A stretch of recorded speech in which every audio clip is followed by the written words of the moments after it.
काल दिनांक 14/7/26 सायंकाळी 7 वाजताच्या सुमारास फिर्यादीनामे अमित सुरेश शिंदे यांनी आम्हाला जी फिर्याद दिलेली आहे त्यामध्ये त्यांनी असं सांगितलं की त्यांच्या घरगुती वादातून एक निष्पन्न आरोपी प्रशांत धुमाळ आणि इतर 6 ते 7 आरोपी यांनी त्यांच्यावर धारदार शस्त्रांनी हल्ला केलेला आहे.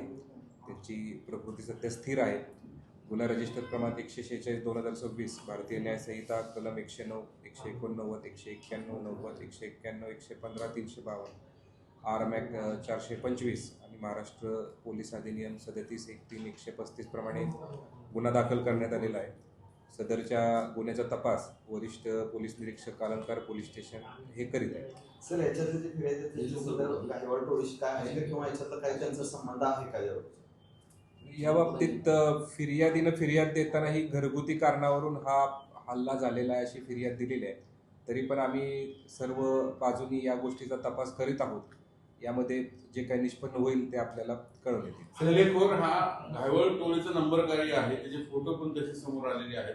ऑब्व्हियसली तो, कारण मागं ह्या फिर्यादीने घायवळच्या विरोधात तक्रार दिली होती, ही पण पार्श्वभूमी असं बघता मग हे घायवळ टोळीचं कनेक्शन असू शकत नाही.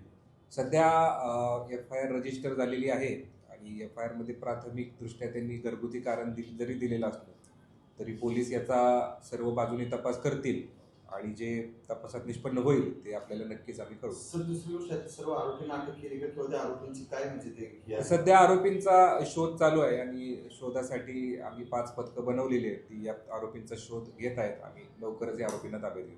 अजून एकही अटक सध्या एकही अटक नाहीये. आम्ही लवकरात लवकर या आरोपींना ताब्यात हे रेकॉर्डवरचे गुन्हेगार वगैरे नाही. एक आहे आरोपी जो निष्पन्न झालेला, तो रेकॉर्डवरचा आहे. त्याच्यावर पुणे शहरामध्ये गुन्हे दाखल आहेत आणि त्याचं क्राईम रेकॉर्ड आहे जो एक निष्पन्न झालेला आहे. सर, घरगुती वाद काय होता? कारण एवढ्या मोठ्या प्रमाणात 10 जणांनी एका माणसाला मारणं हा काय एवढ्या मोठ्या ह्याच्यातून त्याचं झाले, काही सांगितले का किंवा काय असं होतं? असं सध्या याची डिटेल्स फिर्यादीनं नाही दिलेली. जी फिर्याद आहे त्यामध्ये त्यांनी तसं नमूद केलेलं आहे घरगुती वादाचं कारण.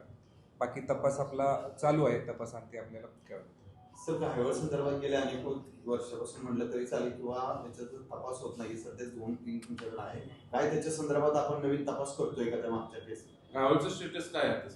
नाही, तपास चालू आहे. त्यामध्ये जे पूर्वीचे गुन्हे दाखल आहेत त्यामध्ये जे पाहिजे आरोपी आहेत त्यातले अटक करण्याचं काम आणि त्यांच्या विरुद्ध तपास करून दोषारोपपत्र सादर करण्याचं काम सुरू आहे.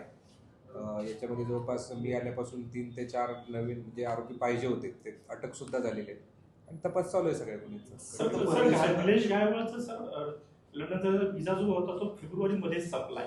त्यानंतरच्या काळात तो नेमका आहे कुठे, कुठल्या देशात गेला, त्याची काही माहिती मिळते का? त्याच्या भावाला अटक केली, त्याच्या भावाला अरेस्ट करून काही आपल्याला भावाच्या अटकेतनं काय मिळालं? त्याच्या भावाच्या अटकेतून तपासाला पूरक पुरावा मिळालेला आहे. तो आम्ही लवकरच दोषारोपपत्रात सप्लिमेंटरी दोषारोपपत्र करून कोर्टाला कळवणार आहोत. तो फेस टाइम मधनं संपर्कात होता अशी निलेश घायवळच्या सचिन घायवळ, तर त्यातनं लोकेशन कळत असेल ना कुठे काय? याबाबतची माहिती जशी आम्हाला अद्ययावत होते तशी आम्ही तुम्हाला निश्चित. सर, आरोपी अटक नाही तरी आपण म्हणताय की घायवळचा आणि हल्ल्याचा काही संबंध नाही. मी असं म्हटलं नाही घायवळचा आणि हल्ल्याचा संबंध नाही. मी तुम्हाला FIR मध्ये जे नमूद आहे ती बाब सांगितली. FIR हा प्राथमिक पुरावा असतो आणि आम्ही सांगितलं की यामध्ये आम्ही सर्व बाजूनी तपास करत आहोत. जसं त्यामध्ये निष्पन्न होतील गोष्टी स्पष्ट होतील तसं आम्ही तुम्हाला जे आरोपी आहेत त्यांची काही पार्श्वभूमी कळाली आहे का? अटक जरी नसली तरी कोणाशी एक आरोपी निष्पन्न आहे, त्याची क्राईम रेकॉर्ड आहे त्याचं.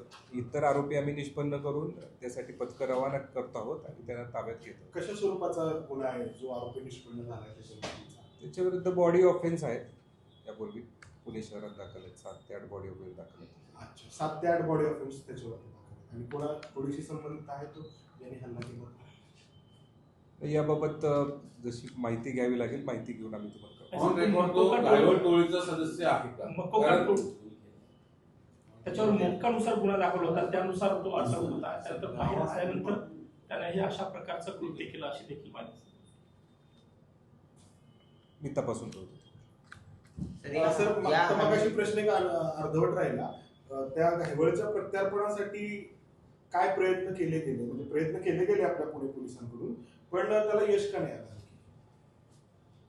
याबाबत मला माहिती अद्ययावत करावी लागेल आणि आमची तर हा जो हल्ला झालाय त्याच्यानंतर घायवळच्या कार्यपद्धतीनुसार पोलीस तपास करतायत का काही? कारण आम्ही सगळ्या त्या बाजूनं लोकांमध्ये आता भीती आहे की 10,000 लोक कोयते घेऊन एखाद्याला मारतात आणि ते 7 वाजता होतं भर दिवसा आणि पुन्हा मग घायवळ पोलीस सक्रिय झाले का कोथरूडमध्ये असाही प्रश्न निर्माण झालाय. आम्ही सर्व बाजूनी तपास करतोय या गोष्टीचा. आणि जसं तपासात आता कालच म्हणजे पहाटेच गुन्हा दाखल झालेला आहे हा. आम्ही आरोपींच्या मागावर आहोत. जसं या तपासात निष्पन्न होतील या बाबी तसं सगळ्या गोष्टी स्पष्ट होतील.